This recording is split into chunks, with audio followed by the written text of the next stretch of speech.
প্রিয় দর্শক, সবাইকে শুভেচ্ছা জানিয়ে শুরু করছে আজকে টাইম এক্সক্লুসিভ অনুষ্ঠান। সঙ্গে আছি আমি আরিফুর রহমান। পুরো অনুষ্ঠান জুড়ে আপনাদের সাথে থাকব। দর্শক, আজকে আমরা বিশেষ কয়েকটি বিষয়কে সামনে রেখে আলোচনা শুরু করতে চাই। আমাদের অনেক প্রবাসী বাংলাদেশি যুক্তরাষ্ট্রে বসবাস করেন কিংবা পৃথিবীর বিভিন্ন দেশে আছেন, যাদের শেষ ঠিকানা অর্থাৎ তাদের নিথর মরদেহ দেশের মাটিতেই যেন দাফন করা হয়। অনেক যুক্তরাষ্ট্রবাসী এখানে আছেন, বিভিন্ন অঙ্গরাজ্যে বসবাস করছেন। তারা অনেকেই বলেন তাদের মরদেহটা যেন দেশে নিয়ে যাওয়া হয়। সেক্ষেত্রে কনসুলেটের ভূমিকা কী এবং কনসুলেট কী রকমই বা ভূমিকা পালন করে এই মরদেহ দেশে নেওয়ার ব্যাপারে আমরা সে বিষয়টিকে প্রাধান্য রেখে কথা বলবো।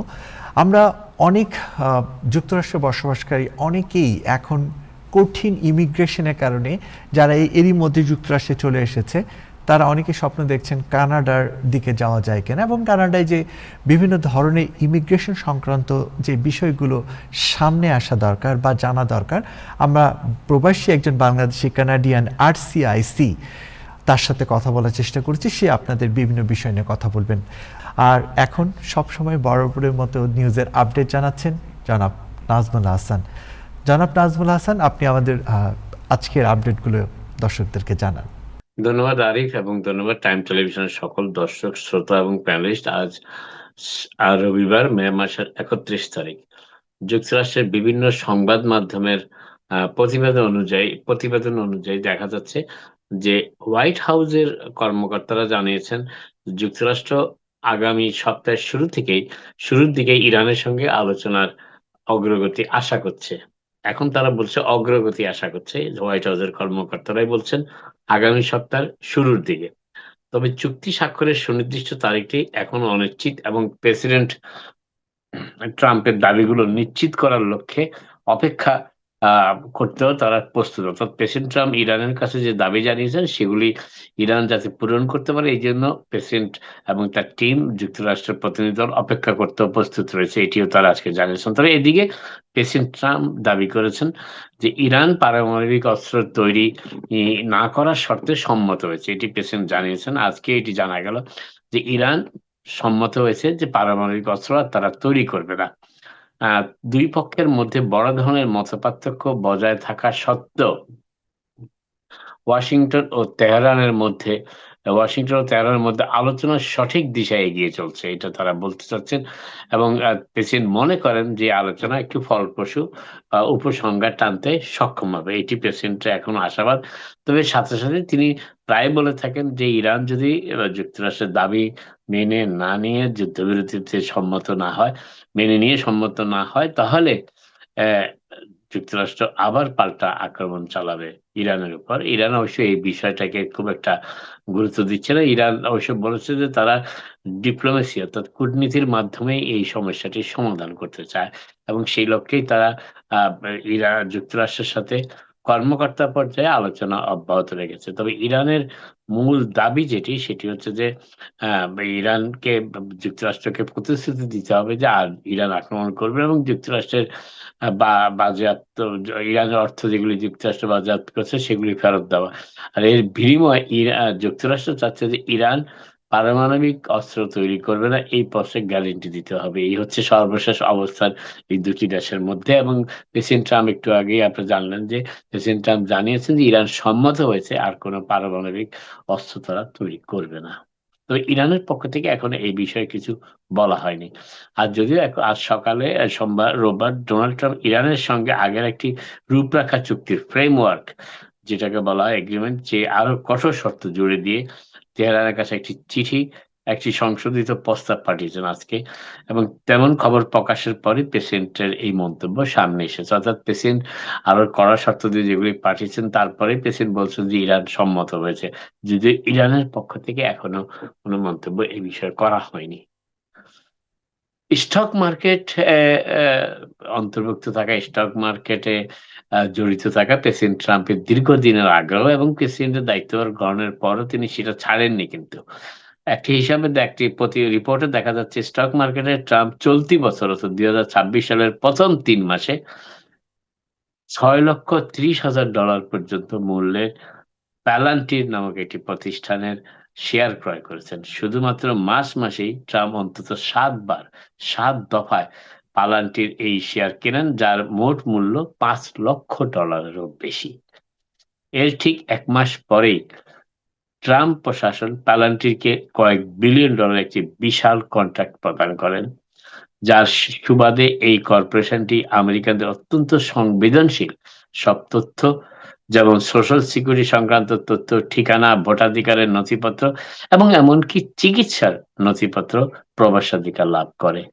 ট্রাম্প প্রশাসন কারো সম্মতি ছাড়াই একটি ব্যাপক নজরদারি ব্যবস্থা গড়ে তুলছে এবং এই পরিকল্পনার একেবারে যে কেন্দ্রবিন্দুতে অবস্থান করছে এই পালান্টির কোম্পানি, এবং তারই শেয়ার কিনেছেন $5 লক্ষ মূল্যের শেয়ার কিনেছেন প্রেসিডেন্ট ট্রাম্প স্বয়ং। প্যালান্টিরের প্রধান নির্বাহী কর্মকর্তা অ্যালেক্স কার্প একজন বর্ণবাদী উন্মাদ হিসেবেই পরিচিত বিভিন্ন সংবাদ মাধ্যমের কাছে। তিনি প্রকাশ্যে এমনও বলেছেন যে তিনি নারীদের ঘৃণা করেন এবং এমন কৃত্রিম বুদ্ধিমত্তা তৈরি করতে চান যার ফলে ভবিষ্যতে নারীদের কাজের সুযোগ কমে যাবে এবং তাদের কম মজুরিতে কাজ করতে হবে, যদি কাজ করতেই হয়। ওয়াশিংটন ডিসির ন্যাশনাল মলে অনুষ্ঠিতব্য গ্রেট আমেরিকান স্টেট ফেয়ারের পরিবেশনা থেকে একাধিক শিল্পী সরে দাঁড়ানোর পর গতকাল আমি জানিয়েছিলাম যে প্রেসিডেন্ট ট্রাম্প নিজেই এই অনুষ্ঠানে মূল ব্যক্তি হিসেবে অংশগ্রহণ করার ঘোষণা করেছেন, কিন্তু আজ তার মত পরিবর্তন হয়েছে। প্রেসিডেন্ট ট্রাম্প আমেরিকার 250তম জন্মদিন উদযাপন উপলক্ষে আয়োজিত কনসার্টটি বাতিলের আহ্বান জানিয়েছেন আজ। আর ট্রাম্প ট্রুথ সোশ্যাল মিডিয়াতে লিখেছেন যে 250তম বার্ষিকী উপলক্ষে এমন সব চড়া পারিশ্রমিক লোভী গায়কদের নিয়ে অনুষ্ঠান করানোর পরিবর্তে, যাদের গান কেউ শুনতে চায় না, যাদের সঙ্গীত একঘেয়ে এবং যারা যারা অভিযোগ করা ছাড়া আর কিছুই করে না, বরং তাদেরকে বাদ দিয়ে তাদের জন্য এই অনুষ্ঠানের আয়োজন করার কোনো প্রয়োজন নেই। এই অনুষ্ঠানটি বাতিল করা উচিত। বরং একটি বিশাল গ্রেট আমেরিকা গ্রেট অ্যাগাইন, অর্থাৎ মেক আমেরিকা গ্রেট অ্যাগাইন সমাবেশের আয়োজন করা উচিত। এটি হচ্ছে প্রেসিডেন্ট নিজে প্রস্তাব করেছেন আজ। নিউ হ্যাম্পশায়ারে নতুন ভোটারদের লক্ষ্য করে প্রণীত নাগরিকত্ব আইন খারিজ করে দিয়েছেন একজন ফেডারেল বিচারক সামান্থা এলিয়ট। উক্ত বিচারক মন্তব্য করেছেন যে 2024 সালের এই আইনটি, যেটি নিউ হ্যাম্পশায়ারে পাশ করা হয়েছে এবং কার্যকর করা হয়েছে, ভোটাধিকারের উপর একটি অযৌক্তিক বোঝা চাপিয়ে দেয়। অর্থাৎ যারা ভোট দিতে যাবেন কিংবা ভোটার হবেন তাদের উপর একটি অযৌক্তিক বোঝা চাপিয়ে দেয়, এটিই মনে করেন বিচারক। এবং নতুন ভোটারদের একটি শপথনামার মাধ্যমে তাদের নাগরিকত্ব প্রমাণের সুযোগ থাকা উচিত, এটিও তিনি মনে করেন। যে নাগরিকত্বের প্রমাণ না নিয়ে এসে একটি এফিডেভিটের মাধ্যমে এই কাজটি সমাধান করা যেতে পারে যে তারা যুক্তরাষ্ট্রের বৈধ নাগরিক কিনা, সেই মর্মে একটি হলফনামা দিবেন এবং হলফনামার মাধ্যমে তারা ভোটাধিকার পাবেন, ভোট দিতে পারবেন, ভোটার তালিকাভুক্ত হতে পারবেন, এটি মনে করেন বিচারক। যদিও যে আইনটি পাশ হয়েছে তাতে বলা হয়েছে যে ভোটার হতে হলে তাকে যুক্তরাষ্ট্রের নাগরিকত্ব প্রমাণ করতে হয় জন্ম সনদ, বার্থ সার্টিফিকেট অথবা যুক্তরাষ্ট্র পাসপোর্টের কপি দেখিয়ে, কিন্তু বিচারক তা মনে করেন না। বিচারক মনে করে এটা একটা অতিরিক্ত বোঝা ভোটারদের উপর।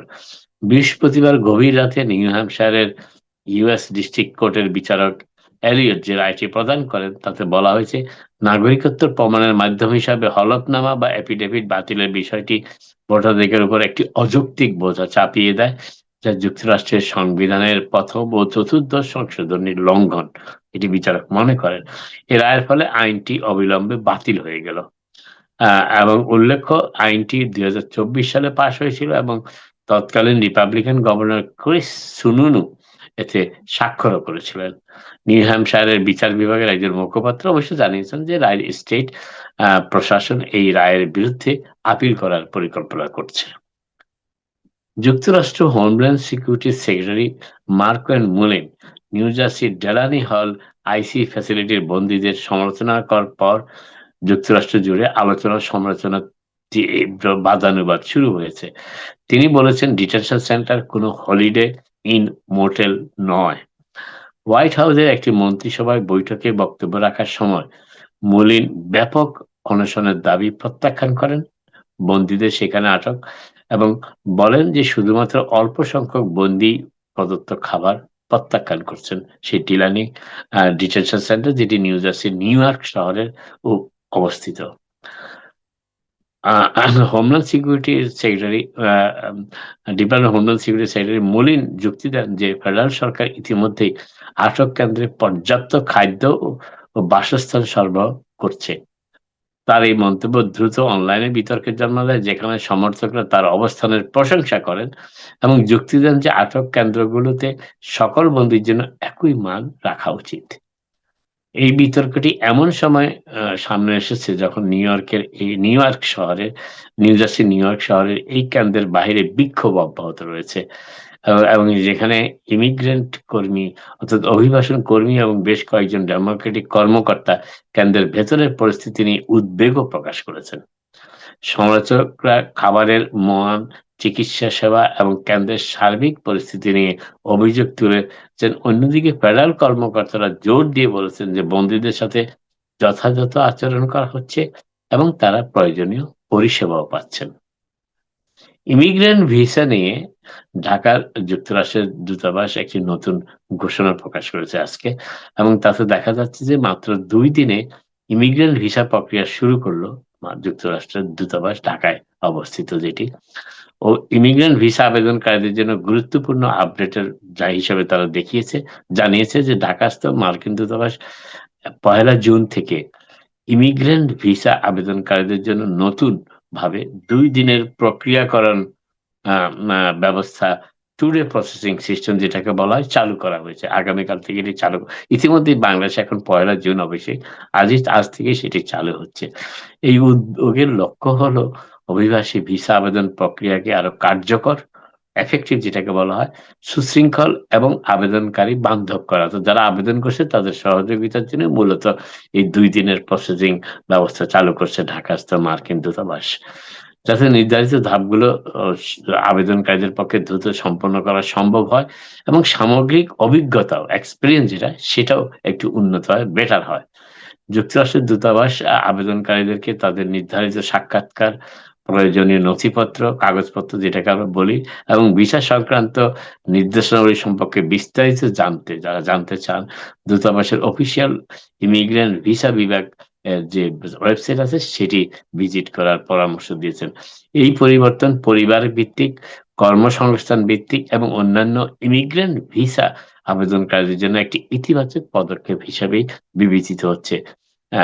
উল্লেখযোগ্য হচ্ছে যে ভিসা প্রক্রিয়ার সময়সীমা ও চূড়ান্ত সিদ্ধান্ত প্রতিটি আবেদনকারীর ব্যক্তিগত পরিস্থিতি, নথিপত্রের পূর্ণতা এবং যুক্তরাষ্ট্রের ইমিগ্রেশন আইন অনুযায়ী ভিন্ন হতে পারে। নিউ ইয়র্ক সিটির শেরিফ অ্যান্থনি মিরান্ডাকে বরখাস্ত করেছেন মেয়র জোহরান মামদানি।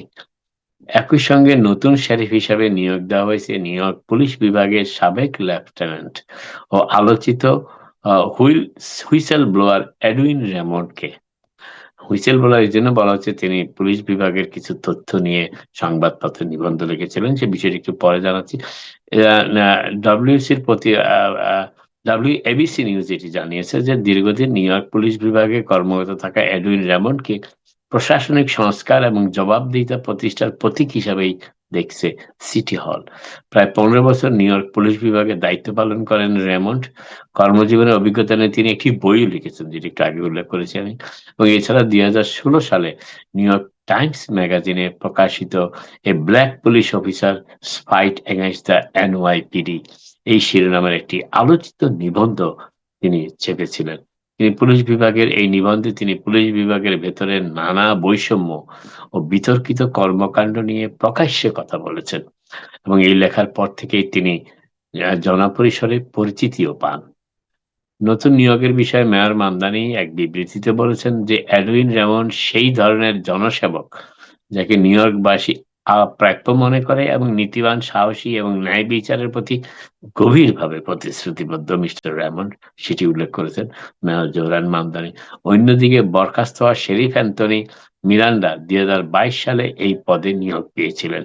তার দায়িত্বকালে লাইসেন্সবিহীন পণ্যের দোকানের বিরুদ্ধে অভিযান পরিচালনা করে নিয়ে বিতর্ক তৈরি হয়েছিল, যদিও বিশেষ করে অভিযানের সময় জব্দ অর্থ এবং আইন প্রয়োগের পদ্ধতি নিয়ে new York city department of investigation তার বিরুদ্ধে তদন্ত চালিয়েছিল। নিউ ইয়র্ক সিটি স্কুলগুলোর চ্যান্সেলর কামার স্যামুয়েলস বছরে বিপুল অঙ্কের অর্থ বেতন হিসাবে পান, আয় করে থাকেন, সেটি হচ্ছে $3,63,000, যেটি যুক্তরাষ্ট্রের প্রেসিডেন্ট এবং নিউ ইয়র্ক সিটির মেয়রের চাইতেও বেশি। এমন তথ্যই জানতে দিয়ে আজ সংবাদ প্রকাশ করেছে নিউ ইয়র্ক পোস্ট পত্রিকা। এবং তার ঊর্ধ্বতন কর্মকর্তা, অর্থাৎ সেই স্কুল চ্যান্সেলর ঊর্ধ্বতন কর্মকর্তা মেয়র জোহরান মামদানি নগরের ট্যাক্স পেয়ারদের কাছ থেকে বেতন হিসাবে পান $2,58,750। সেখানে তার পুলিশ কমিশনার পান $3,63,000। মামদানি যখন এডুকেশন ডিপার্টমেন্ট পরিচালনার জন্য স্যামুয়েলসকে স্বয়ং বেছে নেন, তখন তার পূর্ববর্তী ডিস্ট্রিক্ট সুপারিনটেন্ডেন্ট পদের বেতনের তুলনায় স্কুল চ্যান্সেলর হিসাবে তার বেতন $1,00,000 বেশি বৃদ্ধি পায় এবং এতেই তিনি $3,63,000 বেতনের চাকরিটি পেয়ে যান মেয়র জোহরান মামদানির নিয়োগের মাধ্যমে। আপাতত এখানে শেষ করি, আবার আপনাদের সাথে কথা হবে। আপনারা সবাই ভালো থাকুন। ধন্যবাদ নাজমুল হাসান। আমাদের সাথে বাংলাদেশি প্রেস মিনিস্টার গোলাম মর্তুজা ভাই আছেন কানাডিয়ান লয়ার কাজী শিহাব ভাই। আমরা গোলাম মর্তুজা ভাইয়ের কাছে আগে যাব। আপনাকে প্রথমে যে প্রশ্নটি রাখতে চাই আপনার কাছে, যে আমরা খুব স্বাভাবিকভাবে জানি প্রবাসের মাটিতে মৃত্যুবরণ করলে যাদের শেষ ইচ্ছা থাকে দেশের মাটিতে তাদের মরদেহটা যেন দাফন করা হয়, এবং আপনারা এর জন্য একটা বিশেষ ভূমিকা পালন করেন। সেই ভূমিকাটাই বা কী থাকে এবং আপনারা কিভাবে এগিয়ে আসেন? ধন্যবাদ আপনাকে। এই প্রবাসে যারা থাকেন, এবং মৃত্যু তো যেহেতু একটি স্বাভাবিক প্রক্রিয়া, এবং স্বাভাবিক প্রক্রিয়াতে যাদের জীবন অবসান ঘটে তাদের অনেকের মরদেহ দেশে নেয়ার একটি ব্যাপার থাকে। এখানে যে কথাটি বলা দরকার, আমরা কথা বলছি উত্তর আমেরিকাতে বসে, তো এই জায়গাটিতে যারা এই অঞ্চলে থাকেন, যুক্তরাষ্ট্রে বা কানাডায় যারা থাকেন, তাদের যেহেতু এখানে বড় একটা অংশ স্থায়ীভাবে বসবাস করেন, অনেকে গ্রিন কার্ড হোল্ডার, অনেকে এখানকার পাসপোর্ট হোল্ডার, এবং তাদের আত্মীয় পরিজন সহ তারা এখানে অনেক বছর ধরে থাকেন। তো এরকম যারা থাকেন তাদের খুব বেশি সংখ্যক যে স্বাভাবিক মৃত্যুর পরে খুব বেশি সংখ্যক যে দেশে নিয়ে যাওয়ার ঘটনা ঘটে তা হয়তো নয়, কিন্তু কিছু ঘটে। আর এখানে আমাদের যারা মধ্যপ্রাচ্য কেন্দ্রিক, মালয়েশিয়া এবং মধ্যপ্রাচ্য কেন্দ্রিক যে আমাদের শ্রমিকরা, আমাদের যে মেহনতি মানুষ, কর্মী বাহিনী যারা থাকেন, তাদের যেহেতু ওই সমস্ত দেশে স্থায়ী থাকার কোনো ব্যবস্থা নাই, অধিকাংশ ক্ষেত্রেই, প্রায় সব ক্ষেত্রেই, দুই একটি ব্যতিক্রম ছাড়া, পরিবার পরিজন আত্মীয় স্বজন নিয়ে বসবাস করার সুযোগ নাই বা বসবাস করেন না। তারা একটা নির্দিষ্ট সময় পর্যন্ত কাজ করে বাংলাদেশে আবার ফিরে যান, আবার হয়তো আসেন, কেউ কেউ বৈধ কাগজপত্র ছাড়াও হয়তো থেকে যাওয়ার চেষ্টা করেন। তো তাদের ক্ষেত্রে যখন স্বাভাবিক মৃত্যুর ঘটনা ঘটে বা দুর্ঘটনাজনিত মৃত্যুর ঘটনা ঘটে, তখন ওই মরদেহগুলো দেশে নেওয়ার একটি ব্যাপার থাকে। এবং একটি মরদেহ উত্তর আমেরিকা থেকে বাংলাদেশ পর্যন্ত নিতে যেহেতু বেশ বড় রকমের আর্থিক একটা সংশ্লিষ্টতা থাকে, তো সেই কারণে বা মধ্যপ্রাচ্যের কোনো দেশ থেকে একটি মরদেহ যদি বাংলাদেশে নেয়ার প্রক্রিয়া থাকে, তাহলে সে বড় অঙ্কের একটা অর্থ খরচের ব্যাপার থাকে। বাংলাদেশ সরকারের নীতিটি হচ্ছে, যারা এই যে শ্রমিকদের জন্য যে কল্যাণ ট্রাস্ট আছে, কল্যাণ ফান্ড আছে, ওই ফান্ড থেকে মরদেহ নেয়ার ক্ষেত্রে অর্থের সংস্থান করা হয় এবং অর্থের সংস্থান করা হয়। আর এই উত্তর আমেরিকা বা ইউরোপ যে সমস্ত জায়গা আছে, সেই সমস্ত দেশে তো এইখানে তো শ্রমিক শ্রেণীর উপস্থিতি নেই। এখানে যারা আছেন তারা যেহেতু অধিকাংশই প্রতিষ্ঠিত, তো সেই কারণে এই জায়গাটিতে এই অঞ্চলের জন্য আলাদা করে বাংলাদেশ সরকারের বা দূতাবাসের কোনো ফান্ড থাকে না। অর্থাৎ এই ক্ষেত্রে মরদেহ দেশে পাঠানোর ক্ষেত্রে আর্থিক সহায়তাটা করার সুযোগ থাকে না। কিন্তু মধ্যপ্রাচ্য বা অন্যান্য অঞ্চলে, যে সমস্ত অঞ্চলে আমাদের শ্রমিকরা থাকেন, সেই সমস্ত অঞ্চলের জন্য এই সুযোগটি থাকে। এটি হচ্ছে একটি দিক, পরিষ্কার হওয়া দরকার। আর এর বাইরে একটি মরদেহ উত্তর আমেরিকা থেকে যদি বাংলাদেশে নিতে হয়, তাহলে স্বাভাবিক মৃত্যুর ঘটনা যদি ঘটে বা দুর্ঘটনাজনিত মৃত্যুর ঘটনা যদি ঘটে, হাসপাতাল থেকে ডেথ সার্টিফিকেট, ওই ব্যক্তির পাসপোর্ট, এনআইডি, এখানকার যদি কোনো পরিচিতি থাকে, গ্রিন কার্ড থাকলে গ্রিন কার্ড, এই কেন্দ্রিক প্রয়োজনীয় যে কাগজপত্রগুলো থাকে একজন প্রবাসীর, উত্তর আমেরিকা যারা বসবাস করেন তাদের থাকে, সেই রকম কিছু কাগজপত্র দূতাবাসকে দিতে হয়। সেটা অনলাইনে পাঠালেও হয়, সেটা সশরীরে গেলেও হয়। তখন দূতাবাস থেকে একটা ক্লিয়ারেন্স দেয়া হয়, এবং এই ক্লিয়ারেন্স দেয়ার আমি যতদূর জানি যে আমরা এখানে গত এপ্রিলে বছরখানেক আসার আগে পর্যন্ত এই জায়গাটা নিয়ে কিছু কিছু ক্ষেত্রে অভিযোগ ছিল যে সময় নেওয়া হয়, একটু দীর্ঘসূত্রিতার ব্যাপার আছে, কিন্তু আমরা দূতাবাস বা বাংলাদেশের কনসুলেটগুলোর ক্ষেত্রে একটা গতিশীল অবস্থা তৈরি করেছি। অন্যান্য অনেক ক্ষেত্রের মতো এটা কোনো কোনো ক্ষেত্রে আধা ঘন্টা, 1 ঘন্টা, 1.5 ঘন্টা বা ম্যাক্সিমাম 2 ঘন্টা, যত কম সময়ের মধ্যে সম্ভব আমরা এই কাগজপত্রগুলো দেওয়ার চেষ্টা করি। আর মরদেহ দেশে পাঠানোর ক্ষেত্রে পুরো প্রক্রিয়াটা এখানে দূতাবাসের শুধুমাত্র অংশগ্রহণ বা কাজ করার সুযোগ থাকে এই ক্লিয়ারেন্স দেওয়ার ক্ষেত্রে। আর এখানে মরদেহ কেন্দ্রিক যাবতীয় ব্যবস্থা তার মুসলিম রীতি অনুযায়ী বা যদি অন্য ধর্মের হন সেই ধর্মের রীতি অনুযায়ী পরবর্তীতে যে মারা যাবার পরে যে কার্যক্রমগুলো থাকে সেগুলো এইখানে যুক্তরাষ্ট্রে বা কানাডাতে বা অন্য জায়গাতে যে ফিউনারেল কোম্পানিগুলো আছে, সংস্থাগুলো আছে, এই সংস্থাগুলো পুরো ব্যাপারটি তত্ত্বাবধান করে, এবং যে এই কোন এয়ারলাইন্সে যাবেন, কোন ফ্লাইটে যাবেন, এইগুলো ফিউনারেল কোম্পানিগুলো দায়িত্ব নিয়ে এই কাজগুলো করেন। এর জন্যে এয়ারফেয়ার সহ পুরো একটা প্যাকেজ থাকে এবং সেই পরিমাণ টাকাটা তাদেরকে পে করতে হয়। এই জায়গাটিতে হয় যাদের যিনি মারা যাচ্ছেন তার আত্মীয় স্বজন সেই খরচটা বহন করেন, আবার কোনো কোনো ক্ষেত্রে এখানেও যেহেতু অনেকে আছেন তাদের হয়তো 8-10 লক্ষ টাকা খরচ করার সামর্থ্য থাকে না, আর সেই সমস্ত ক্ষেত্রে কমিউনিটি একটা উদ্যোগ নিয়ে থাকে। এই জায়গাটিতে দূতাবাসের বা বাংলাদেশ সরকারের সরাসরি কোনো অংশগ্রহণ থাকে না।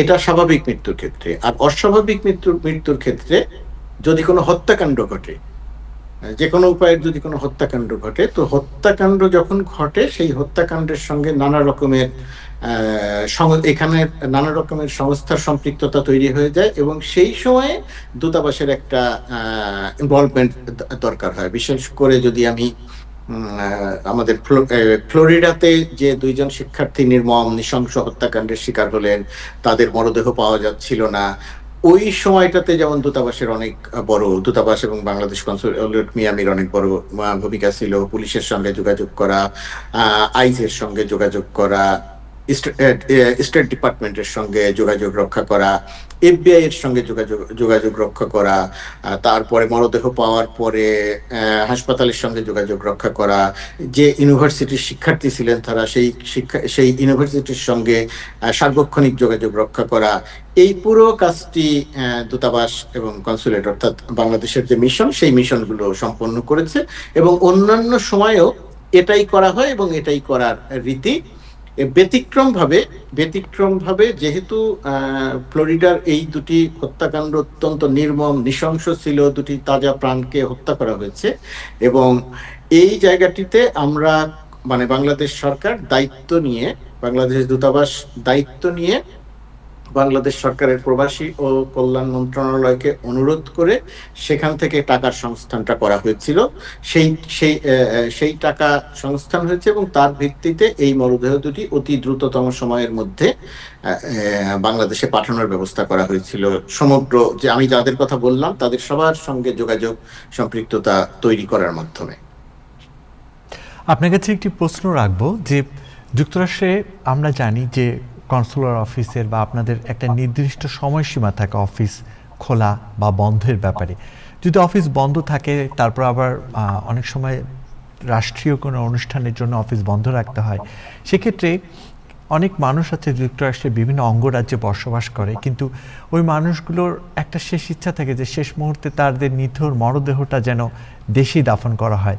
তো আপনাদের সাথে যোগাযোগের তখন উপায়টা কি থাকবে এবং কিভাবে আপনাদের সাথে যোগাযোগ করবে, এবং যোগাযোগ হলে তাদের জন্যই বা আপনার কোনো মেসেজ আছে কিনা?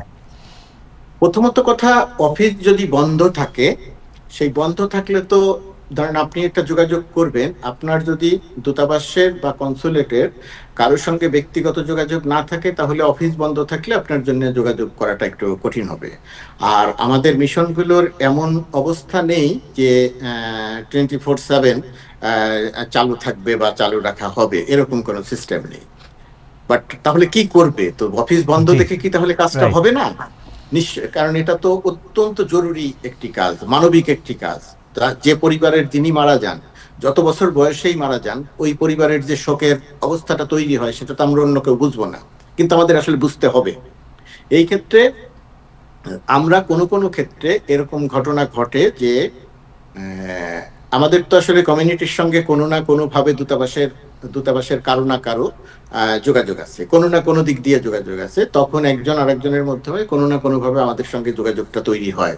সেটা অধিকাংশ ক্ষেত্রে ফোনে যোগাযোগটা তৈরি হয়, এবং আমি অনুরোধ করব কেউ যদি এরকম অবস্থার মধ্যে পড়েন তাহলে ফোনে যোগাযোগ করবেন। এবং এই সমস্ত ইমার্জেন্সি মাথায় রেখেই আমি গত এপ্রিল মাস থেকে এখানে আসার পরে, মানে 2024 সালের এপ্রিল মাস থেকে এইখানে আসার পরে কি বলে যে এই আমার ফোন নাম্বারটি ওয়েবসাইটে, বাংলাদেশ দূতাবাসের ওয়েবসাইটে দেয়া আছে, আমার মোবাইল নাম্বারটি দেয়া আছে। এতে অনেক ফোন আসে, দরকার ফোন আসে, অদরকারি ফোনও আসে। তো জি, সেই দরকারি ফোন অদরকারি ফোনকে আমি ঝামেলা মনে করি না, কিন্তু তবুও সেটাকে ধরে আমি ওই দরকারি যদি একটি ফোনও আসে সেটার যে আমরা রেসপন্স করতে পারি, এই কারণেই আমরা আগের অন্যান্য অদরকারি ফোনগুলোকেও আমরা ওইভাবে মনে করি না যে আমাকে কেউ ডিস্টার্ব করছে বা আমাকে কেউ ঝামেলা করছে। অর্থাৎ আপনারা যোগাযোগ করলে দূতাবাসের পক্ষে, আমাদের পক্ষে অফিস বন্ধের দিনেও এই সমস্ত ক্ষেত্রে যদি সাপোর্ট দেয়া সম্ভব হয়, একেবারে অসম্ভব কোনো কিছু না হয়ে যায়, আমরা সেই ক্ষেত্রে সেটা দেওয়ার চেষ্টা করি। দেখেন তাৎক্ষণিকভাবে শুক্রবারে কারো একটা এত খুবই খুবই গুরুত্বপূর্ণ একটা পড়ে গেল যে তার শনিবার বা রবিবারের মধ্যেই হয়তো অ্যাপ্লাই করতে হবে, যেতে হবে, তার হয়তো এনভিআর নেয়া নাই, এনভিআর করা নাই তার তার পাসপোর্টে। এবং আমি এটা খুব জোর বলতে চাই না যে আপনারা বন্ধের দিনেও এটার জন্য অপেক্ষা করেন, আপনারা আগের থেকেই সেটা নিয়ে রাখবেন, বা যার দরকার নাই তারাও এনভিআর বা এই কেন্দ্রিক কাজ, যে কাজগুলো আগে থেকে করে রাখা যায় সেই কাজগুলো করে রাখবেন। আর অত্যন্ত জরুরি কোনো কিছু হলে আমরা চেষ্টা করি বন্ধের দিনেও এই সাপোর্টটা দিতে, কিন্তু এর সঙ্গে নানা লোকজনের সম্পৃক্ততা থাকে। ইচ্ছে করলেই বন্ধের দিনে দূতাবাস খুলে এই কাজটা দেয়া যায় না, এটা ঢাকার সার্ভারের সঙ্গে অনেক ক্ষেত্রে এখানকার সার্ভারের একটা সম্পৃক্ততা থাকে, ইচ্ছে করলেই দেয়া যায় না। তবে আমরা চেষ্টা করি, যেটা সম্ভব হয়, যেটা করা সম্ভব আমরা সেটা দেওয়ার চেষ্টা করি। আপনাকে অসংখ্য ধন্যবাদ, আমাদেরকে সময় দিয়েছেন। আমাদের সাথে কাজী শিহাব আছেন, উনি একজন কানাডিয়ান অ্যাটর্নি। আমরা যে কয়েকজন বাংলাদেশি অ্যাটর্নি আরসিআইসি অর্থাৎ স্পেশাল একটা পদবি, যেটা অনেক বাঙালিদের মধ্যে উনি একজন, কাজী শিহাব, ওনাকে আমাদের সাথে যুক্ত হয়েছেন। কানাডায় ইমিগ্রেশন এবং বিভিন্ন সম্ভাবনা নিয়ে উনি কথা বলবেন। আমি আপনি একটু কি আমার বলি যে কথা আমি শুনতে যে পাচ্ছেন? কথাগুলো বললাম, উনি যদি আমার কথাগুলো শুনে থাকেন তাহলে আমি চলে যাবো, আমার একটা প্রোগ্রাম আছে। তো আমি একটু যদি আমার এই কথার থেকে কোনো কিছু ওনার বলার থাকে বা আমার যদি আরো কিছু থাকে, একটু এই অংশটুকু যদি ভাই বলেন, তাহলে তারপরে আপনার কথাটা একটু জি শুনে জি, আমি। আমি ওইটাই বলতে চাচ্ছিলাম যে উনি হ্যাঁ, আপনার কথা একটু পুরোটাই একটু শুনেছেন, এবং হ্যাঁ ওনার প্লিজ যদি একটু কোনো বল। প্রশ্ন থাকে উনি করতে প্রশ্ন পারেন। না, মানে কি করা উচিত বা যে কোনো কিছু প্রশ্ন হ্যাঁ তো হ্যাঁ, হতেই পারে, কি কর, জি। বল। জি, ধন্যবাদ আরিফ ভাই আমাকে আমন্ত্রণ জানানোর জন্য। ধন্যবাদ, আপনি যে ইনফরমেশন গুলো দিয়েছেন। আমি যেহেতু কানাডাতে আছি বর্তমানে, সো আমি নর্থ আমেরিকান পার্সপেক্টিভ থেকে কথাগুলো বলবো, যে আপনি যে কথাগুলো বলছেন সেগুলো সত্য। আম, আসলে এখানে আমার মনে হয় যে আমরা যারা বাংলাদেশে এখানে আছি, যদিও আমরা ক্যানাডিয়ান ন্যাশনালিটি নিচ্ছি, অনেকেই নিচ্ছি, পার্মানেন্ট রেসিডেন্স আছে, অনেক ইন্টারন্যাশনাল স্টুডেন্ট এখানে আছে, অনেক ওয়ার্ক পারমিটে অনেকে এখানে আসছেন, অনেক অ্যাসাইলাম ক্লেম করে আসছেন যাদের এখনো ভবিষ্যৎ নির্ধারিত হয়নি। তো সেই জায়গা থেকে আমি বলবো যে যে জায়গাটা, আমি সৌদি আরবেও 11 বছর ছিলাম, তো ওখানকার আমাদের যে কনসুলেট ছিল সেখানকার যে সেবার জায়গাগুলো ছিল সেগুলো আমি দেখেছি। সেই তুলনায় আমি বলবো যে নর্থ আমেরিকাতে আমাদের কনসুলেটের এই বিষয়টা নিয়ে, যে কেউ যদি মারা যায়, সেই জায়গায় কেউ যদি ইচ্ছা পোষণ করে যে দেশে যেতে চাচ্ছে, আমাদের ওই সুযোগটা কিন্তু ব্যক্তিগত পর্যায়ে চলে এসছে। এবং আমি রিসেন্ট সময়, গত কিছুদিনের মধ্যে, অনেকেই আছে যারা হয়তো মারা গিয়েছেন এবং তাদের দেহটা হয়তো বাংলাদেশে ট্রান্সপোর্ট করতে হচ্ছে, এবং অধিকাংশ ক্ষেত্রে যেটা হয় কি, এটা সাধারণত কমিউনিটি থেকে কাইন্ড অফ ফান্ড রেজিং করে তাদেরকে পাঠাতে হয়। কারণ একটা ট্রান্সপোর্টেশনে আপনার সব অ্যাডমিনিস্ট্রেটিভ কাজ করে মোটামুটি অ্যারাউন্ড $15,000 থেকে $20,000 মতো খরচ হয়, ক্যানাডিয়ান ডলারের কথা বলছি। তো সেই জায়গা থেকে যদি এরকম কোনো কিছু করা যায়, এটা আমি আমার ইচ্ছা বা আমার আশার জায়গাটা বলছি যে এরকম কোনো কিছু যদি করা যায় কনসুলেটে, হয়তো কাইন্ড অফ মেম্বারশিপ বা রেজিস্ট্রেশন, যারা এই বিষয়টা বা এই সার্ভিসটা নিতে ইচ্ছুক তাদের যদি একটা ডেটাবেস মতো করা যেতে পারে এবং সেখান থেকে কনসুলেটে কি কি ধরনের সেবা ইনক্লুড করা যেতে পারে সেই জায়গাটা নিয়ে যদি কাজ করা হয়, আমি বলবো যে এখানে প্রায় 1.5 লাখের উপরে বাংলাদেশি ক্যানাডিয়ান সিটিজেন এবং পার্মানেন্ট রেসিডেন্ট আছে। এটা 2023-এর যেই স্ট্যাটিস্টিক্স সেই অনুযায়ী বর্তমান সময় সেটা অবশ্যই আরো অনেক বেড়েছে। আমি বলবো যে এই সুবিধাটা যদি কোনোভাবে আমাদেরকে দেওয়া যায়, কারণ এখানে এখন আরেকটা বড় সুবিধা আমি বলবো যে বাংলাদেশ বিমানের সরাসরি ফ্লাইট আছে, এখন সপ্তাহে 3টা করে ফ্লাইট ডিরেক্ট ঢাকাতে যাচ্ছে টরন্টো থেকে। তো আমি বলবো যে সেই জায়গা থেকে আরো কিছু ইনকর্পোরেট করা যায় কিনা, এটা আমার ব্যক্তিগতভাবে এটা আমার আশা জাগে, এবং আমার মনে হয় যে এখানে অন্যান্য বাংলাদেশি যারা আছে তাদেরও একই ধারণা পোষণ করি আমরা। জি আমি এখানে শুধু একটু বলি যে আপনি যে ধারণার কথা বলেছেন, যে প্রত্যাশার কথা বলেছেন, এটা তো আসলে খুব সাধারণ একটা প্রত্যাশা, এটা বিশাল বড় কোনো প্রত্যাশা নয়, একেবারে সাধারণ একটা প্রত্যাশা। তো আমি দূতাবাসের জায়গা থেকে যেটা বলতে পারি, এটা আসলে একটা বাংলাদেশ সরকারের একটা নীতিগত সিদ্ধান্তের ব্যাপার।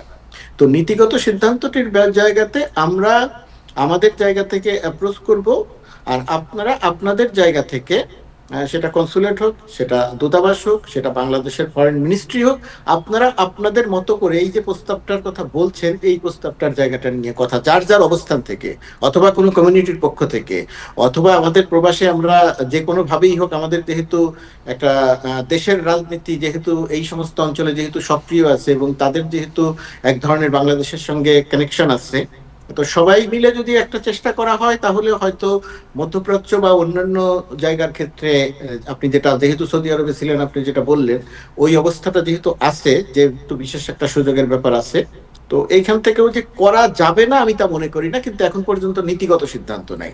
তো সুতরাং নীতিগত সিদ্ধান্তের জায়গাটাতে আমাদের আসলে কাজ করতে হবে।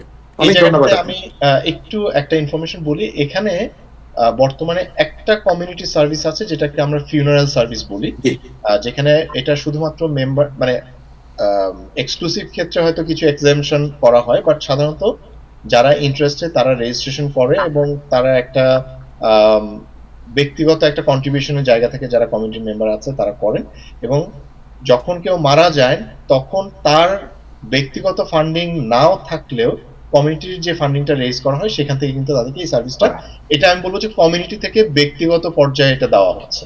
এটা আপনি যেটা বললেন যে আমরা এখনো ওইভাবে হয়তো অ্যাক্টিভলি অ্যাপ্রোচ না করা হলো, আমি বলবো যে ব্যক্তিগত পর্যায়ে অনেকবারই এগুলো নিয়ে কথা হচ্ছে। যারা যে কমিউনিটি এইরকম একটা উদ্যোগ নিচ্ছেন, তো সেই কমিউনিটিও যদি আরেকটু সাংগঠনিক ভাবে আরেকটু এভাবে যদি যোগাযোগগুলো করেন, আমার ধারণা বাংলাদেশ সরকার নিশ্চয়ই এই জিনিসগুলো বিবেচনা করবেন। যেহেতু সরকার প্রবাসীদের ব্যাপারে অত্যন্ত সংবেদনশীল, আমাদের সবসময় বলা হয় যে আমরা প্রবাসীদের প্রতি সংবেদনশীল, কিন্তু আমাদের বাংলাদেশের সবসময়ের সব সরকার সেই জায়গাটিতে সংবেদনশীল ছিলেন না। দূতাবাসের আচরণ সবসময় সংবেদনশীল ছিল না প্রবাসীদের সঙ্গে। আপনি সৌদি আরবে থেকেছেন, আপনি আরো ভালো জানেন ওই সমস্ত অঞ্চলে আমাদের যে মানুষরা থাকেন। তো আমরা খুব গর্ব করে বলি যে বাংলাদেশ দূতাবাস, বাংলাদেশ এর কনসুলেট গুলোতে, বিশেষ করে যুক্তরাষ্ট্রে, যে কোনো মানুষকে হয়রানি করা হয় না, কোনো মানুষের সঙ্গে মুখ কালো করে কথা বলা হয় না, কোনো মানুষের যে কাজ আধা ঘন্টার মধ্যে হওয়ার কথা সেই কাজের জন্য 2 দিন সময় নেওয়া হয় না। এবং আমরা খুব গর্ব করে যে কথাটা বলি যে বাংলাদেশ দূতাবাসের বিরুদ্ধে, বাংলাদেশ দূতাবাস ওয়াশিংটন ডিসির বিরুদ্ধে এখন কারো কোনো অভিযোগ নাই। এবং আমি যে কোনো প্রোগ্রামে গেলে তাদের প্রবাসীদের কাছ থেকে শুনতে চাই যে আপনাদের অভিযোগটা কি। একমাত্র ফোন ধরা হয় না বা ফোন অ্যাটেন্ড করা হয় না, এই কেন্দ্রিক একটা জটিলতা আছে, এটার অনেক বড় ব্যাখ্যা আছে, এটা একটা সমাধানের উদ্যোগ হয়তো নেওয়া হবে, কতখানি হবে সেটা আমি নিশ্চিত নই, কারণ ওই জায়গাটাতে আমরা কাজ করেছি। যাই হোক, আপনারা উদ্যোগ নেন, আমরাও চেষ্টা করব, নিশ্চয়ই এই জায়গাটিতে একটা ভালো ব্যবস্থা তৈরি হবে। অনেক ধন্যবাদ। একটু শেষ করার মানে আপনি যেহেতু ব্যস্ত, আপনার একটা প্রোগ্রাম আছে, চলে যাওয়ার আগে আমি একটা কথা বলি। আমাদের বাংলাদেশের যে টরন্টো কনসুলেট আছে, এই ব্যাপারে আমি বলবো যে আমাদের ধারণা খুবই পজিটিভ, এবং এই বছরের শুরুতে বা গত বছরের শেষে 2025 শেষের দিকে তারা কল সেন্টারের মতো একটা উদ্যোগ নিয়েছেন। সো যেখানে আমরা পরিমাণের তুলনায় হয়তো সেটা খুব বেশি বড় না, হয়তো একটা বড় ওয়েট টাইম থাকে, কিন্তু আমি বলবো যে টরন্টো কনসুলেট এই একটা উদ্যোগ নিয়েছে, যেটাতে আমরা খুবই খুশি যে আমরা ফোন করেও কিন্তু অনেক ইনফরমেশন এবং সার্ভিস নিতে পারি। অনেক ধন্যবাদ আপনাকে। ধন্যবাদ গোলাম মুর্তজা ভাই, আপনি আমাদের সময় দিয়েছেন, অনেক গুরুত্বপূর্ণ একটি তথ্য আপনি তুলে ধরেছেন এবং আপনার নাম্বারও যে ওয়েবসাইটে দেওয়া আছে এটা সত্যি আমার মনে হয় এক্সেপশনাল একটা ব্যাপার মনে হলো, কারণ এর আগেও অনেকের দায়িত্ব ছিল তাদের ব্যক্তিগত নাম্বার ওয়েবসাইটে দেওয়া থাকে। আমার মনে হয় এটা অবশ্যই আপনি প্রশংসার দাবি রাখেন। ধন্যবাদ। অনেক ধন্যবাদ আপনাকে। আমি প্রশংসার জন্য সেখানে নাম্বারটা দেইনি, আমি মনে করেছি মানুষের ইমার্জেন্সি বা যে কোনো কিছুতে যেন তারা খুঁজে পান। একজন মানুষ যখন বিপদে থাকেন তখন তিনি যদি আপনাকে ফোন করেন এবং আপনাকে যখন পাওয়া যায় না, ওই মানুষটির চেয়ে অসহায় আর কোনো মানুষ নেই এই এই এই প্রবাসে। তো আমি আমরা সমাধান করতে পারি বা না পারি, অন্তত তার সঙ্গে কথা বলে তাকে অন্তত তার সঙ্গে অন্তত কথা বলতে পারি, সেটাই। অনেক ধন্যবাদ আপনাকে। ধন্যবাদ আপনাকে, আবারও ধন্যবাদ। আমরা একটু কাজী শিহাবের কাছে যেতে চাই। অনেকেই এখন যুক্তরাষ্ট্রের সত্যিকার অর্থে যে এখন ইমিগ্রেশন প্রসেস যে চলছে এবং এই ইমিগ্রেশন প্রসেসে অনেকেই অন প্রসেসিংয়ে আছেন, আবার অনেকে এসে গেছেন এবং এসে যাওয়ার পরে যে নতুন লটি এখানে কার্যকর হয়েছে যে এখন এখানে আসার পর অ্যাডজাস্টমেন্ট অফ স্ট্যাটাসের ক্ষেত্রে অনেক বড় ধরনের একটা পরিবর্তন এসেছে।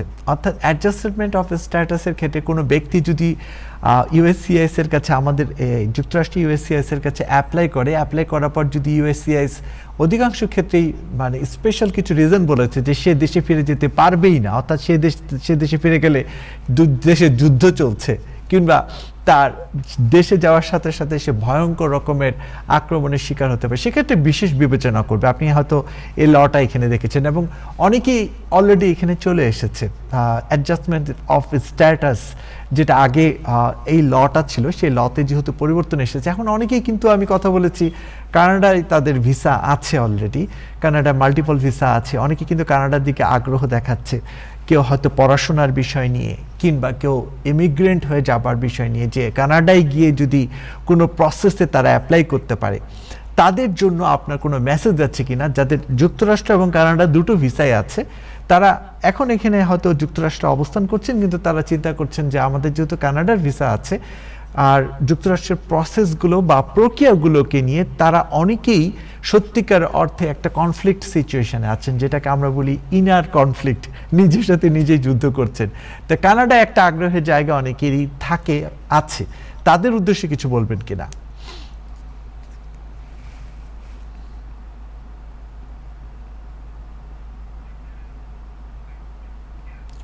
আপনি একটু মিউট, আপনার মাইক্রোফোন মিউট করা, যার কারণে আমরা শুনতে পাচ্ছি না। সরি, যেটা বলছিলাম যে ইউএসএ এবং কানাডাতে দুই জায়গাতেই কিন্তু ইমিগ্রেশন রুল যেটা আছে সেগুলোতে কিন্তু বেশ বড় ধরনের পরিবর্তন আসছে। আমি যদি কানাডার কথা বলি, কানাডাতে খুব রিসেন্ট টাইমে কিন্তু একটা বিল পাস হয়েছে, এটা আপনারা হয়তো জেনেছেন, বিল C-12 এর কথা বেশ শোনা যাচ্ছে। এবং বিল C-12 এর যে বিষয়টা, এটা মূলত যারা অ্যাসাইলাম ক্লেম করছে বা রেফিউজি তাদের জন্য এখানে বেশ বড় ধরনের কিছু পরিবর্তন আনা হচ্ছে। তার মধ্যে একটা হলো যে 2020 সালের জুনের 24 তারিখের পর থেকে যারা কানাডাতে এসছে, তারা যদি 1 বছর পরে, কানাডাতে এন্ট্রির 1 বছর পরে যদি অ্যাসাইলাম ক্লেম করেন, তাহলে কিন্তু তাদেরটা বিচারের জন্য যে আমাদের ট্রাইব্যুনাল আছে, আইআরবি বলি আমরা, ইমিগ্রেশন রেফিউজি বোর্ড, সেখানে কিন্তু বিচারের জন্য পাঠানোই হচ্ছে না। হ্যাঁ, কারণ তারা এলিজিবল থাকছে না। এখন এর মধ্যে আরো অনেক কিছু টেকনিক্যাল বিষয় আছে, আমি অত ডিটেইলে যেতে পারছি না এই মুহূর্তে সময় স্বল্পতার কারণে, বাট তারপরে আমি বলবো যে বর্ডার অ্যাক্টের আরেকটা বিষয় এখানে আছে যে আপনি যেটা বলছিলেন যে কানাডাতে, ইউএসএ তে এই মুহূর্তে আছেন, কিন্তু তাদের ইউএসএ এবং কানাডা দুই জায়গারই ভিসা আছে। তাহলে তারা যদি চিন্তা করে দ্বিতীয়বার কিভাবে কানাডাতে তারা চিন্তা করতে চায় বা চিন্তা করতে পারে, সেক্ষেত্রে কিন্তু আবার যেটা বললাম যে C-12 এর আন্ডারে তারা পড়ে কিনা সেটা একটা দেখার বিষয় আছে। আর দ্বিতীয় আর একটা হলো যে সেফ থার্ড কান্ট্রি এগ্রিমেন্ট বলে একটা বাইল্যাটারাল এগ্রিমেন্ট আছে কানাডা এবং ইউএস এর মধ্যে।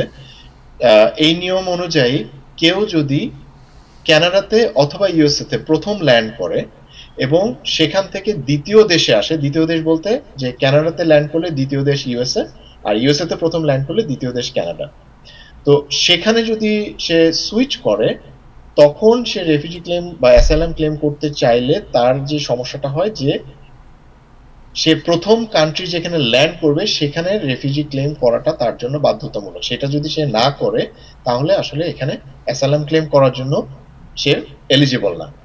তো এখন বিষয়টার মধ্যে দেখতে হবে যে কেউ যদি সরাসরি ইউএসএ তে আগে আসে এবং তার কানাডার ভিসা আছে কিন্তু কানাডাতে সে এর আগে কখনো আসেনি, সো কানাডাতে আসতে চাচ্ছে, তার আসাতে কোনো সমস্যা হবে না। কিন্তু আসার পরে যখন অ্যাসাইলাম সে ক্লেম করতে যাবে, আমি বলবো অবশ্যই অবশ্যই একজন লয়ারের সাথে কথা বলা প্রয়োজন। কারণ হচ্ছে এখানে যেটা সেফ থার্ড কান্ট্রি এগ্রিমেন্টের যে বিষয়টা আছে সেই রেগুলেশনটা অ্যাপ্লিকেবল কিনা সেটা জানার বিষয় আছে। বিল C-12 এর আন্ডারে সে যে রেস্ট্রিকশন গুলো আছে বা এলিজিবিলিটি ক্রাইটেরিয়া গুলো আছে সেগুলো পড়ে কিনা সেগুলো জানাও এক্সপ্লোর করাটা জরুরি। সো আমি বলবো যে কানাডাতে ল্যান্ড করে ইউএসএ তে যাওয়া অ্যাসাইলাম ক্লেমের জন্য যেমন খুব একটা সুযোগ বা সুবিধা এই মুহূর্তে দিচ্ছে না, একইভাবে ইউএসএ তে ল্যান্ড করে পরবর্তীতে কানাডা এসে যদি কেউ অ্যাসাইলাম করতে চায় সেখানেও বেশ কঠোর পদক্ষেপ নিচ্ছে কানাডিয়ান সরকার। আপনার কাছে যেটা বলবো যে অ্যাজাইলামের ব্যাপারটা যেমন আপনি স্পষ্ট করলেন যে যারা ফার্স্ট ল্যান্ড যুক্তরাষ্ট্র করেছে তাহলে সেই দেশেই অ্যাজাইলামটা করতে হবে, আর যদি কানাডা গিয়ে করতে চায় সেক্ষেত্রে অবশ্যই আগে অ্যাটর্নির সাথে আপনাদের যারা দায়িত্বে আছেন RCIC তাদের সাথেই যোগাযোগ রাখতে হবে। আমি আপনাকে যে প্রশ্নটি রাখতে চাইবো সেটা হলো যে অনেক অর্থশালী কিংবা অনেক ব্যক্তি আছেন যারা বৈধ চ্যানেলে বৈধভাবে যুক্তরাষ্ট্রে চলে এসেছে কিন্তু এখান থেকে এখন কানাডা যেতে চাচ্ছে, কারণ খুব স্বাভাবিকভাবে তার বৈধ চ্যানেলে কানাডায় হয়তো সে অর্থটা পাঠিয়ে বিনিয়োগের চিন্তা ভাবনা করতে পারে কিংবা তারা ছোট স্মল বিজনেসের পরিকল্পনা করতে পারে যে বিনিয়োগের মধ্যে দিয়ে। তো এই বিনিয়োগটা মিনিমাম কি পরিমাণ থাকতে হবে এবং তার অবস্থানটাই বা কেমন হতে হবে, এই ক্ষেত্রে একজন অ্যাটর্নির ভূমিকাটাই বা কি হবে যদি একটু ডিটেলস বলতেন। আচ্ছা, প্রথমত আমি বলবো যে বৈধ পথে আপনি যে কথাটা বলছেন, বৈধ পথে যদি কেউ আসতে চায় সেটা স্কিল ইমিগ্রেশন হতে পারে, ইনভেস্টমেন্ট হতে পারে, আমি বলবো যে ক্যানাডিয়ান সরকার এই ধরনের আগমনকে বা এই ধরনের ইমিগ্রেশনকে অলওয়েজ ওয়েলকাম করে। আমি বলছি যে এখানে এখন অবস্থান করছে কিন্তু সে এখানকার সিচুয়েশনে কমফোর্ট ফিল করছে না, বিকজ এখানকার জীবনযাপনে হয়তো সে ফিল করছে যে আমি এখান থেকে যদি কানাডায় গিয়ে বিনিয়োগটা করি আমি আর এখানে থাকবো না। তার হয়তো এখানে সোশ্যাল ওয়ার্ক পারমিট কিছুই এখনো তৈরি হয়নি, বাট সে ফ্রেশার, সে এখানে 3-4 মাস থেকে এখন ফিল করছে যে যুক্তরাষ্ট্র তার জন্য নয়, সে কানাডায় গিয়ে বিনিয়োগ করতে চায় এবং সে বৈধ, তার যেহেতু আগে থেকে কানাডার ভিসা আছে সে চলে গেল, তারপরে স্টেপগুলো তার কি হবে? আচ্ছা, প্রথমত যেটা বলবো যে যদি সে এই চিন্তা করে থাকে অবশ্যই যে কোনো একজন ক্যানাডিয়ান লয়ার অথবা আমরা যারা RCIC আছি তাদের সাথে যোগাযোগ করে তাদেরকে অনবোর্ডে নিয়ে এই বিষয়টা নিয়ে আগানো উচিত প্রথমত। দ্বিতীয়ত হচ্ছে যে উনি যদি এখানে ভিজিট ভিসা এসে থাকেন সেক্ষেত্রে উনি এটা এক্সপ্লোর করতে পারেন যে এখানে যে, কারণ এখানে কয়েকটা বিষয় আছে। প্রথমত এখানে যে প্রভিন্স গুলো আছে প্রভিন্স ভেদে কিন্তু ইনভেস্টমেন্টের রিকোয়ারমেন্ট বা ইনভেস্টমেন্টের যে ক্রাইটেরিয়া গুলো এগুলো কিন্তু ভিন্ন হয়ে থাকে। হ্যাঁ, তো এখানে উনি চাইলে এন্টারপ্রেনার হিসেবে ইনভেস্টমেন্ট করতে পারেন এবং নিজেই নিজের বিজনেসটাকে ফ্লারিশ করতে পারেন এবং সেই বিজনেস ক্রাইটেরিয়া দিয়ে উনি ইমিগ্রেশনের পথে আসতে পারেন, এটা এক হতে পারে। দ্বিতীয়ত হতে পারে যে এখানে অলরেডি এক্সিস্টিং কিছু বিজনেস আছে যারা হয়তো মালিকের পক্ষে সেটা চালানো সম্ভব হচ্ছে না বা সে হয়তো চাচ্ছে যে তার সাথে যদি কেউ পার্টনার হতে চায় সেটা হয়তো 1/3 পার্টনারশিপ হতে পারে বা 50% পার্টনারশিপ হতে পারে, 51% পার্টনারশিপ হতে পারে। সো ওই পার্সেন্টেজ অফ পার্টনারশিপ শেয়ার করেও কিন্তু অনেকে ইনভেস্টমেন্ট ক্যাটাগরিতে এখানে আসতে পারে। এখন কোন প্রভিন্সে আসছে সেটার উপরে ক্ষেত্র বিশেষে আপনার 33.33% থেকে 51% পর্যন্ত শেয়ার হোল্ডার হতে হবে এবং সাথে অন্যান্য যে ক্রাইটেরিয়া গুলো আছে যেমন আইএলস এর একটা বিষয় আছে, বিজনেসের অভিজ্ঞতা থাকার একটা বিষয় আছে, ইনভেস্টমেন্ট অ্যামাউন্টের বিষয় আছে। অ্যামাউন্টের কথা যদি আপনি যেহেতু জিজ্ঞাসা করছেন সরাসরি, এই বিষয়টাও ডিপেন্ড করে যে শুরু হতে হবে মিনিমাম অ্যামাউন্ট। হ্যাঁ, সেটা 1 লাখ থেকে শুরু করে আপনার 1.52 মিলিয়ন পর্যন্ত হতে পারে। এটা মিনিমাম কি আমরা 1 lakh Canadian dollar 1 lakh Canadian dollar minimum নাকি এর থেকে মিনিমাম এখান থেকে শুরু হয়? ও হ্যাঁ, বাট যেটা বলছি যে বিভিন্ন প্রভিন্সে বিভিন্ন ধরনের ইনভেস্টমেন্ট ক্রাইটেরিয়া আছে। এখন আপনি কোন ক্রাইটেরিয়াতে যেতে যাচ্ছেন সেটার উপর ডিপেন্ড করবে যে আপনাকে কত ইনভেস্টমেন্ট করতে হবে। বাট আমি যদি যাই লাইক অ্যালবার্টার কথা বলতে পারি, অ্যালবার্টাতে রুরাল যে জায়গাগুলো আছে, মানে মেট্রো শহর থেকে দূরবর্তী যে জায়গাগুলো আছে, সেখানে হয়তো কিছু কিছু বিজনেস আপনি $1 lakh investment, Canadian dollar investment করলে হয়তো আপনি সেখানে অন্যান্য যে ক্রাইটেরিয়া আছে সেগুলো ফুলফিল করে আপনি কিন্তু সেখানে অ্যাপ্লাই করতে পারেন। আবার যদি পার্টনারশিপের যে জায়গাটা হয়, যে ইনভেস্টমেন্টে আমি কোন একটা এক্সিস্টিং বিজনেস আছে সেটার একটা এলিজিবল যে পার্সেন্টেজ আছে সেটা 33 মানে 1/3 হতে পারে, 51% হতে পারে, সেই পার্সেন্টেজ অফ ইনভেস্টমেন্ট করে আমি ইনভেস্টমেন্ট ক্যাটাগরিতে অ্যাপ্লাই করতে পারি। এখন প্রশ্ন হতে পারে যে সেই পার্টের মূল্য আসলে কত হবে, সেটা ডিপেন্ড করবে ওই যে বিজনেসে আমি যেতে চাচ্ছি সেই বিজনেসটার ভ্যালুয়েশন কত হবে, বিজনেস ভ্যালুয়েশন কত হবে, সেখান থেকে পার্সেন্টেজ অফ পার্টনারশিপে আসলে ডিসাইড করবে যে ওখানে কত টাকার ইনভেস্টমেন্ট লাগবে। আপনি অনেক উত্তরই দিয়েছেন। আসলে আরসিআইসি প্যাটার্নের বিকল্প কিছু নেই। কেউ যদি যেতে হয়, দর্শকরা যারা দেখছেন অবশ্যই আপনারা আলোচনা করেই যাবেন। এখন আরও কিছু প্রশ্ন আছে, প্রশ্নগুলোর মধ্যে একটি গুরুত্বপূর্ণ, যারা এরই মধ্যে যুক্তরাষ্ট্রে অবস্থান করছেন, গ্রিন কার্ড এখনো পাননি, খুব স্বাভাবিকভাবে সোশ্যাল আছে, ওয়ার্ক অথরাইজেশন আছে, ড্রাইভিং লাইসেন্সও স্ট্রেট আইডি করে ফেলেছে, এখনও রেজাল্ট আসেনি, সেটা 2-3টা ক্যাটাগরিতে আছেন। অ্যাজাইলেম যারা করেছেন খুব স্বাভাবিকভাবে তারা ট্যাক্স রিটার্নও সম্পন্ন করছেন, ট্যাক্স অনেকে রিটার্নও পেয়েছেন, সোশ্যাল ওয়ার্ক পারমিটও আছে। আমি যেটা বলছি যে একমাত্র গ্রিন কার্ড ছাড়া তারা সরকারি সকল ধরনের প্রক্রিয়ার সাথে যুক্তরাষ্ট্রে সম্পৃক্ত। কিন্তু অনেকে আছেন এখন ফিল করছেন তাদের কিন্তু আগে থেকে কানাডার ভিসা আছে, কিন্তু যদিও তারা 2 বছর আগে অ্যাডজাস্টমেন্ট অফ স্ট্যাটাসে অ্যাপ্লাই করে রেখেছেন, যার কারণে ওয়ার্ক অথরাইজেশন এখানে নিয়ে তারা কাজ শুরু করে দিয়েছে, তাদের স্বাভাবিক জীবনযাপন করছে, সরকারি সব ধরনের সুযোগ সুবিধা গ্রহণ করছে, ইন্স্যুরেন্স থেকে শুরু করে সব কিছুই। কিন্তু অনেকে যেহেতু এখনো গ্রিন কার্ড পায়নি, সেটা EB1 হতে পারে, পলিটিক্যাল অ্যাজাইলেম হতে পারে, what ever it is, any kinds of categories, আপনি হয়তো বুঝতে পারছেন আমি কি বলছি। তারা যদি চিন্তা করে যে কানাডায় পড়াশোনা করার জন্য বা ইমিগ্রেন্ট হয়ে যাওয়ার জন্য কিংবা বিনিয়োগকারী হিসেবে যাওয়ার জন্য যদি পরিকল্পনা করে, তাদের জন্য কি বলবেন? আচ্ছা, যেহেতু আপনি 3টা বিষয় বলেছেন, একটা বিনিয়োগকারী, একটা স্টুডেন্ট, আর একটা যদি ইমিগ্রেশন, তো আমি 3টা ধাপে ধাপে বলি। প্রথমত স্টুডেন্ট যদি হয়, ক্যানাডিয়ান ভিসা থাকলেও সেটা হয়তো ভিজিট ভিসা আছে, কারণ এখানে যদি পড়ালেখা করতে হয় তাকে স্টাডি পারমিট নিতে হবে। আমি বলবো যারা অলরেডি কানাডাতে অবস্থান করছেন এবং আপনার বর্ণনা মতে যে অবস্থায় আছেন, অ্যাডজাস্টমেন্ট অফ স্ট্যাটাসে আছেন, তাদের জন্য স্টাডি পারমিট পাওয়াটা বলতে পারেন ক্লোজ টু ইম্পসিবল।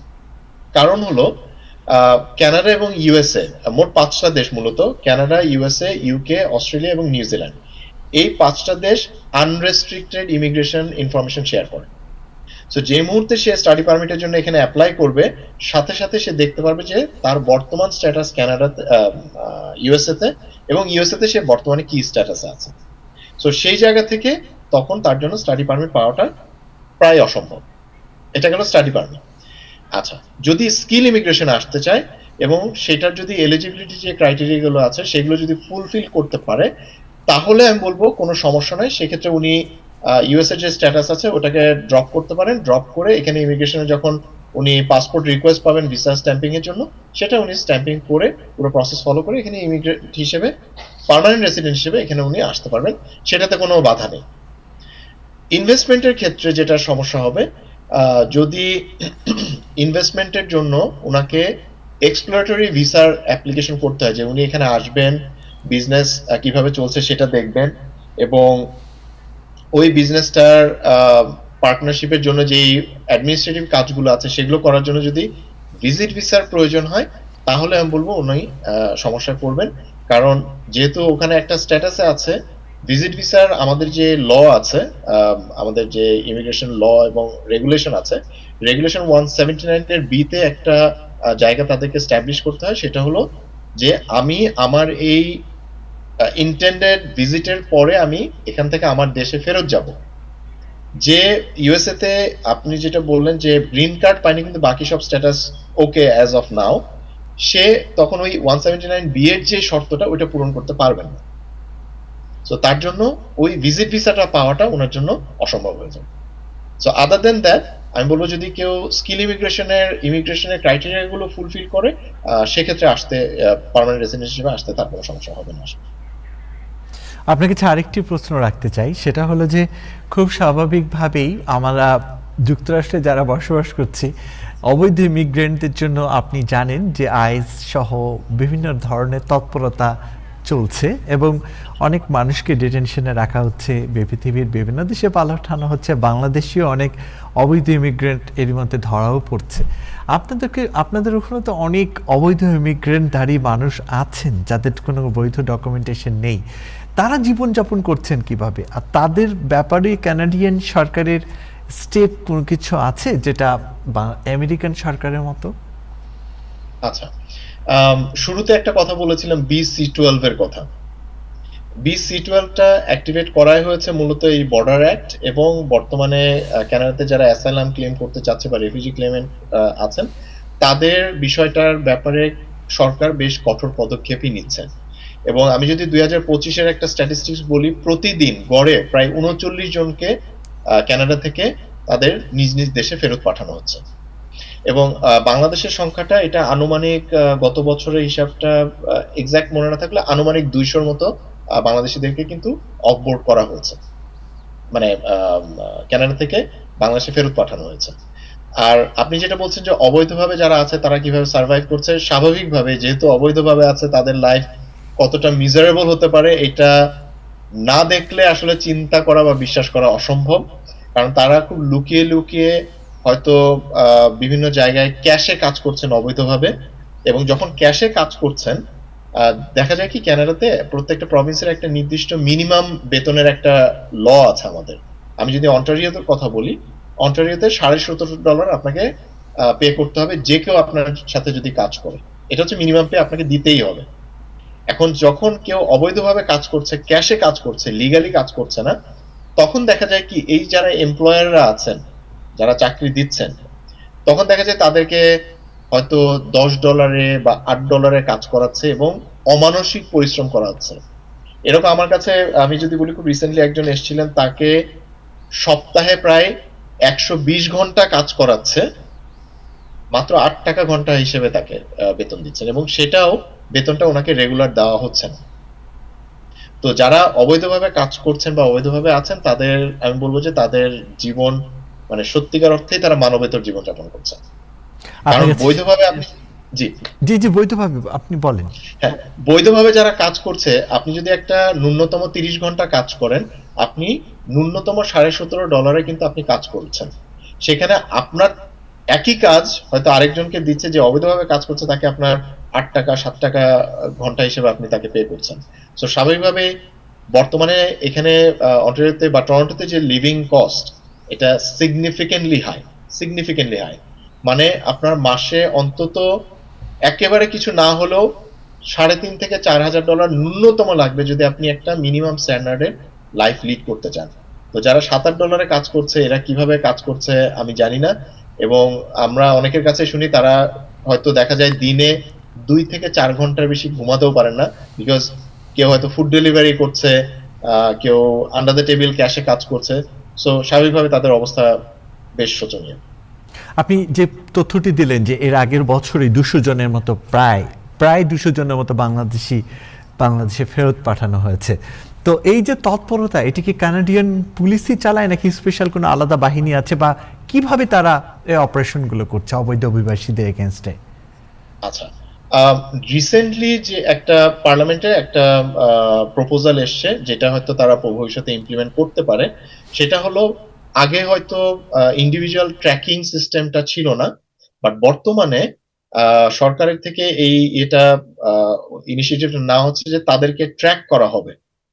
সো বর্তমানে আমি স্ট্যাটিস্টিক্স হচ্ছে প্রায় 30,000 অবৈধ বসবাসকারী আছে কানাডাতে, যাদেরকে অলরেডি ওয়ারেন্ট ইস্যু করা আছে, তাদেরকে ধীরে ধীরে কানাডা থেকে বের করে দেওয়া হবে।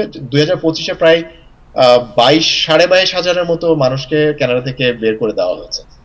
তো কানাডিয়ান সরকার এই জায়গাটা নিয়ে আসলে কাজ করছে, এবং এখানে 2টা প্রতিষ্ঠান মূলত কাজ করে। একটা হচ্ছে CBS আমরা যেটা বলি, যেটা কানাডিয়ান বর্ডার ইমিগ্রেশন, যেটা আপনাদের হোম সম্ভবত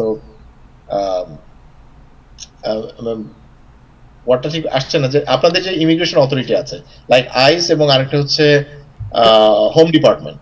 জি।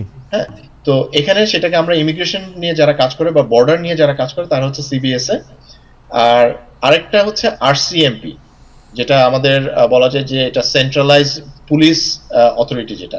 সো এই দুই অথরিটি মূলত একসাথে কাজ করছে, যারা অবৈধভাবে আছে তাদেরকে ট্র্যাকিং এর যে জায়গাটা সেটা নিয়ে কাজ করা হচ্ছে, এবং তাদেরকে মূলত যখন কাউকে ডিপোর্টেশনের জন্য তৈরি করা হয় তাদেরকে কিছু ডকুমেন্টেশন দিয়ে ডিটেনশন সেন্টারে রাখা হয়, সেখান থেকে তাদেরকে এসকর্ট করে এয়ারপোর্টে নিয়ে যাওয়া হয় এবং প্লেনে অফবোর্ড অনবোর্ড করা পর্যন্ত তাদেরকে ডিটেনশনে এবং নজরদারির মধ্যে রাখা হয়।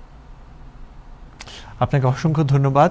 অনেক বার্নিং ইনফরমেশন দিয়েছেন যে বাংলা মানে শুধু যুক্তরাষ্ট্রের খবরই কেন জানি আন্তর্জাতিক গণমাধ্যমে বেশি স্থান পায়। যে আপনি যে তথ্যটি দিয়েছেন যে 200 জনের মতো বাংলাদেশি প্রায়, আপনি অবশ্য খুব ডিপ্লোম্যাটিক কথা বলেছেন, সামনে প্রায় কথাটা দিয়ে আপনি মানে একদম একিউরেট সংখ্যাটার কথা বলেননি, কিন্তু তারপরে যে কানাডা থেকে যে পাঠানো হচ্ছে এবং এই অপারেশন যে ওখানেও অব্যাহত অবৈধ ইমিগ্রেন্টদের ব্যাপারে, সেটা কিন্তু আন্তর্জাতিক গণমাধ্যমে সেভাবে হয়তো তথ্যগুলো আসে না যতটুকু যুক্তরাষ্ট্রের ব্যাপারে আমরা লক্ষ্য করছি।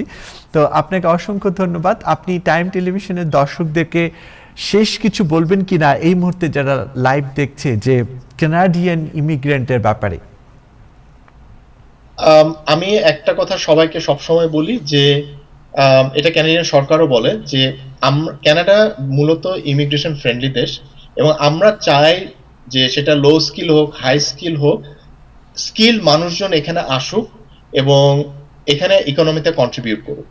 তবে আমি দুটো কথা এখানে জোর দিয়ে বলবো যে আপনারা যদি কানাডায় আসতে চান, আমরা বাংলাদেশি প্রায় 50 জনের মতো এই মুহূর্তে আরসিআইসি হিসেবে যারা আছে ইমিগ্রেশন নিয়ে কাজ করছি, তাদের সেবাটা নেন, তাদের সাথে যোগাযোগ করেন, তাদের সাথে বুদ্ধি পরামর্শ করে স্ট্র্যাটেজিক্যালি আগান। কারণ কানাডাতে ইমিগ্রেশন বলেন, অ্যাসাইলাম ক্লেম বলেন, এই বিষয়গুলো কিন্তু কানাডিয়ান সরকার আস্তে আস্তে বেশ কঠিন করে ফেলছে। শুধু কানাডাতে না, আমি বলবো সারা বিশ্বেই কিন্তু ইমিগ্রেশন সিস্টেম এখন বেশ সবাই মোটামুটি কঠিন করে ফেলছে। আর দ্বিতীয়ত বলবো যে বাংলাদেশে প্রচুর এজেন্সি আছে, প্রচুর মানে স্বঘোষিত কনসালটেন্ট আছে, তাদের থেকে সাবধানে থাকবেন, দূরে থাকবেন, কারণ এরা কিন্তু মানুষদের সাথে মূলত প্রতারণাগুলো করে, যেটা আপনি হয়তো জানেন ইউএসএ তে যেভাবে বর্ডার ক্রসিং করে মেক্সিকো, ব্রাজিল হয়ে মেক্সিকো দিয়ে যেভাবে তারা ঢুকে, এগুলো কিন্তু এই এজেন্সিরা কিন্তু এই যে মানব পাচারের সাথে যারা জড়িত তাদের খপ্পরে যেন না পড়ে, এটা আমি বিশেষভাবে অনুরোধ করব। এবং আরিফ ভাই, আপনার থ্রুতে টাইমস টেলিভিশন যারা দেখছেন তাদেরকে বলবো যে অনুগ্রহ করে কানাডার ইমিগ্রেশন নিয়ে যদি কেউ আগ্রহী হয়ে থাকেন, সুন্দরভাবে প্ল্যান করতে চান, তাহলে দয়া করে কানাডিয়ান লয়ার অথবা আমরা যারা আরসিআইসি আছি তাদের সাথে পরামর্শ করে সঠিক পরামর্শ নিয়ে বৈধভাবে আসেন। আমরা ব্যক্তিগতভাবে আপনাদেরকে স্বাগত জানাই কানাডাতে। ধন্যবাদ আপনাকে কাজী সাহেব আমাদের আয়োজনে যোগদানের জন্য। দর্শক, আজ এই ছিল টাইম এক্সক্লুসিভ। সবাই ভালো থাকুন, সুস্থ থাকুন। আমরা বিশেষ এই বিষয়গুলোকে গুরুত্ব দেওয়ার কারণ হচ্ছে মানুষের জীবনের শেষ যে ইচ্ছাটা থাকে যে তার শেষ দাফনটুকু কোথায় হবে। অনেকেরই ইচ্ছে থাকে দেশের মাটিতেই যেন তার দাফনটুকু হয়। এই জন্য আজকে বিশেষ এই বিষয়টিকে আমরা গুরুত্ব দিয়েছি এবং বাংলাদেশ কনসুলেটের সাথে যোগাযোগ করে আমরা সেই বিষয়টিকে আলোচনায় এনেছি। এছাড়া কানাডার ইমিগ্রেন্ট হওয়ার বিষয়ে অনেকেই আগ্রহ পোষণ করেন, সেই বিশেষ দিকটি মাথায় রেখেও একজন আরসিআইসি অর্থাৎ বাংলাদেশি একজন নিয়ে আমরা আলোচনার চেষ্টা করেছি। সবাই ভালো থাকুন, সুস্থ থাকুন, টাইম টেলিভিশনের সাথে সঙ্গে থাকুন। আল্লাহ হাফেজ।